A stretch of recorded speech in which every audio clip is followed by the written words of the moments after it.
Today is July 22nd. Happy second half of the season.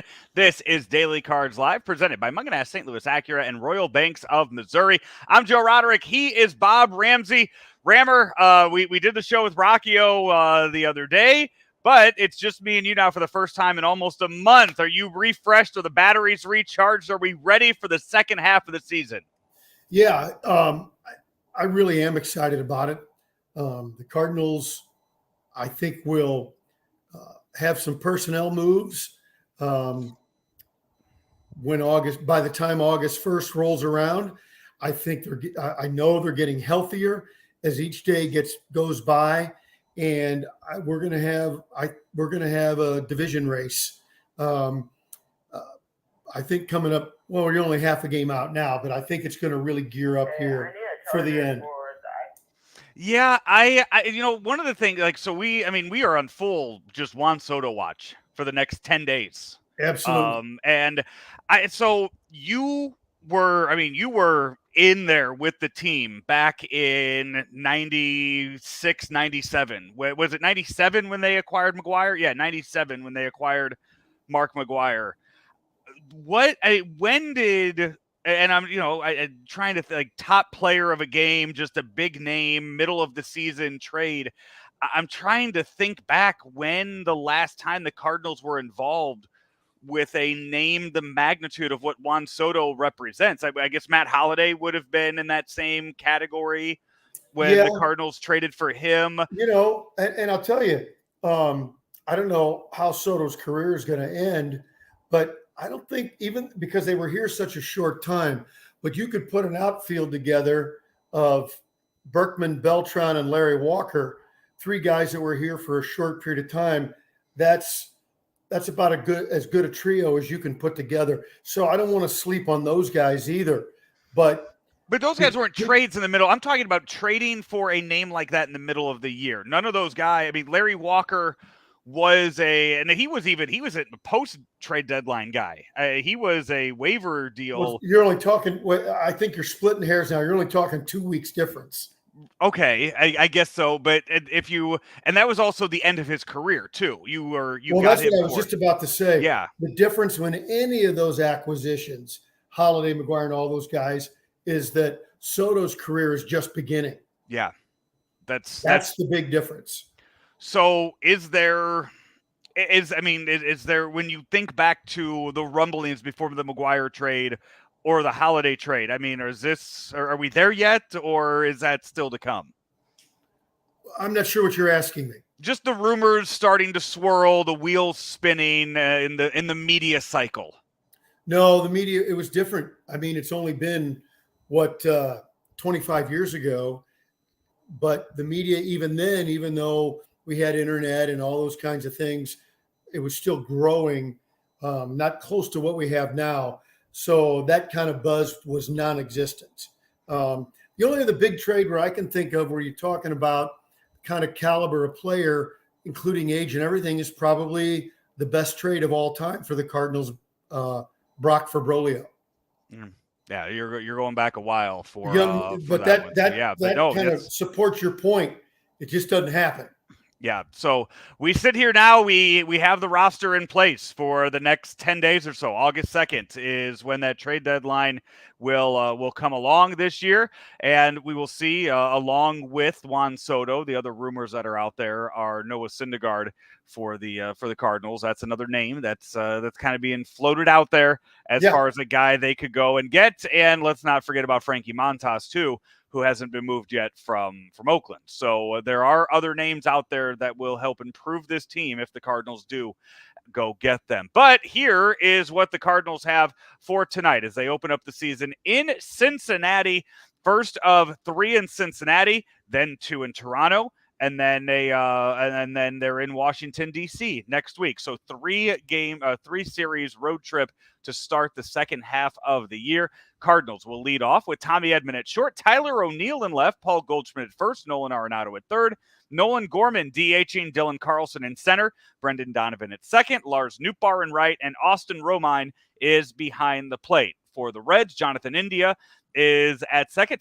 Is this the first time we're seeing Jonathan India this year. He's been I hurt can't on and remember. off a lot. Yeah, he's This been out for a while. I think if I'd have to go back and look, Yeah, but Brandon Drury is he's at had third, Tommy Pham in left, Joey Votto at first, Tyler Stevenson is behind the plate, Kyle Farmer at short, Tyler Naquin is in right, Donovan Solano DHing, and Nick Senzel is in center field. Adam Wainwright gets the start for the second half of the year, and the Reds going up against Graham Ashcraft. Rammer, that's who the Reds are throwing out there with a fresh week off of baseball. Graham Ashcraft is their pitcher to start the second half. Well, I'm not sure what you're meaning in your tone because the Cardinals have a guy named Andre Palante in their starting rotation. So I don't know if I'd get too cocky. The Cardinals did face Ashcraft before, handled him pretty well, slapped him around pretty good. Guy will get some strikeouts. Thing that concerns me is you never know about playing in Cincinnati in their bandbox. It only takes one or two hanging curveballs from Adam Wainwright, and all of a sudden, what should be an easy game can be a nail biter or worse. So the Reds are not good, but they have enough players in their lineup that if you don't pitch at a high level, they can jump up and bite you. Yeah, we have seen the damage that Joey Votto has done his entire career. We know what Tommy Pham is capable of if he gets on a hot streak. Jonathan India was last year's Rookie of the Year. Brandon Drury's terrific. Yeah, they have good players. It's just not as deep as what you would like. And the Cardinals still not 100% healthy either. There was a switch. The initial lineup that came out had Gorman at second and Donovan DHing, but that's been switched. I don't think he harm either way for that. You have I am, we know that Harrison Bader is DHing in Memphis tonight, so you have that option. Soon to come up, Juan Yepes is available to come off the injured list, I believe, on Tuesday. So maybe he joins the team up in Canada. And then, everybody's waiting for Yadier Molina to come back and join the team when the idea is when they return home is when he'll come back. Not counting Flaherty, who is off in the distance somewhere, but with Steven Matz pitching tomorrow, I believe, I think by the 10th of August, the team will be as full strength as they've been since the beginning of the year. And, but I think you've got the things that I've liked about the Cardinals all along is the depth they have, that while you want to add pieces back into the lineup and back onto the roster, that you have capable people on your depth chart to not only fill in, but excel when given that opportunity. So I'm not too worried about what they have for the next week or 10 or 12 days, but I do think by the second week of August, this team will be full strength. Trade deadline will have gone by, and so we'll see what the Cardinals look like as they battle through the dog days and into the stretch run of September. Yeah, we will. Looking ahead to see what the team plans to do this the first few weeks of the season. I mean, they have off days on Monday and Thursday next week. So when you look at the starting pitching and what they can do with some of those options right now, we know this weekend it's going to be Wainwright, Matz, and Michaelis. And then they're going to go into that Blue Jays series. They're going to go with they're going with Palante and then Wainwright again. So a 4-man rotation leading up until they, I guess, add onto that at some point. You would think. Yeah, and the other key, I think, with all those days off, and this is not a criticism, just an observation. Bullpen management has been tough the last month or so. So getting out of this second half gate with a healthy bullpen and opportunities to keep them rested for the next week or so should be a terrific advantage. One thing that'll be that we'll see tomorrow for sure in the game, because the Cardinals are facing a lefty in Mike Minor. We'll get to see Albert Pujols in the lineup. I am very excited to see how much the All-Star break rejuvenated him. We saw him get on a little bit of a hot streak heading into it.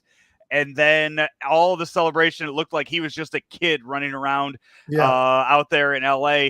Will that catapult him into anything in the second half of the year in his final half of his final season? Yeah, I mean, it's.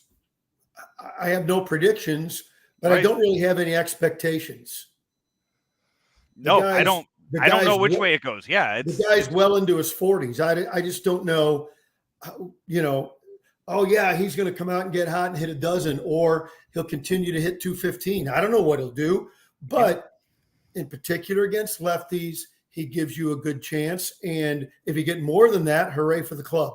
Yeah, and there's so many things to look at as we hit the button to get going here on the second half of the year. Paul DeJong named the International League Player of the Week. We know he's been hitting. We know that he has been hitting for power and being productive. Strikeouts still way up, but the Cardinals have to make a call with him here soon too. Heading into the trade deadline. So, is there? One thing about that. That's an interesting topic. If DeJong can hold his own at the plate, isn't he a better option than Sosa? Or is he?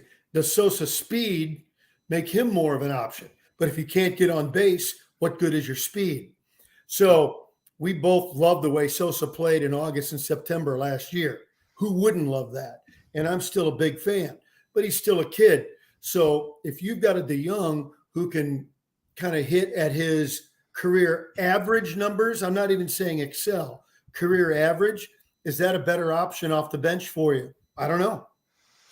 We'll see how it all plays out. First weekend of the second half takes place tonight. Early game, 5:40 Central Time start for the Cardinals and the Reds tonight, and then they do it again on Saturday and Sunday before, like we said, days off on Monday and Thursday next week. So a lot of time to spread out that bullpen, to rest that bullpen, and kind of figure where everyone is going to fall into place here for the final 2.5 months of the regular season.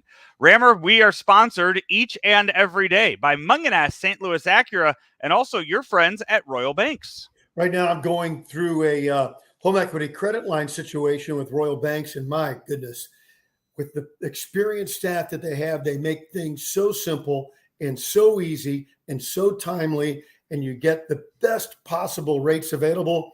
Check out Royal Banks, 314-212-1500 to Royal Banks of Missouri.